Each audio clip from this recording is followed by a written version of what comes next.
It's been hotter than a fish fry here in sunny Sacramento for the past 2 days. We reached about 102 degrees both days. So I'm outside to see how the garden fared. In this bed we have green onions, purple basil, a couple of different types of eggplant, kale, and then we have some carrots that are going to seed.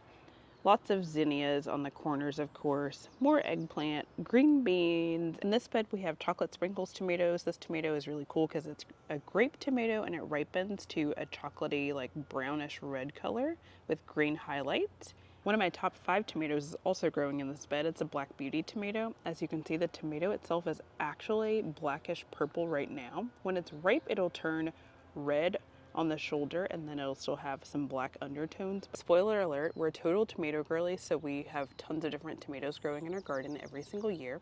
This year I think we have maybe 20 different varieties. This is a new to us variety though. It's called Atomic Fusion. It's by Wildboar Farms.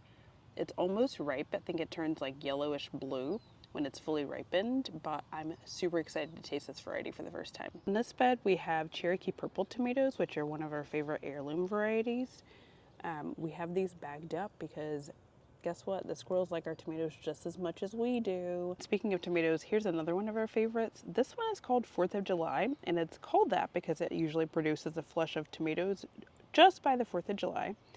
They're a little bit larger than grape size, but they're not full-size tomatoes. They're actually perfect for salads.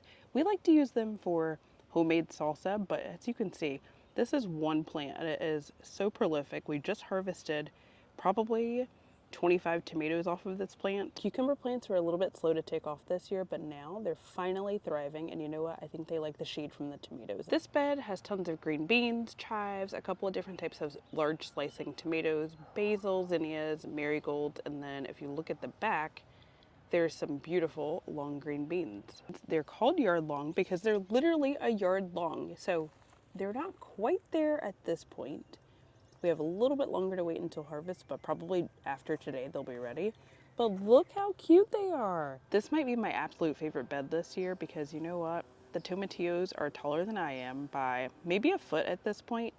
There are tons of actual fruit on the plant. So let's just say we're gonna have a great year for making salsa verde. In this bed we have about 10 pepper plants, some edamame, which I'm really excited about growing again this year. And in the bed beside it we have a couple of squash plants. They're doing really well because they are under the shade of this beautiful peach tree. All right, so overall our garden is looking amazing. It fared really well with the heat. However, we have a few things to clean up, a few things to plant, and definitely some food to harvest. So it's gonna be a busy garden day for me. I'm so excited. Happy gardening.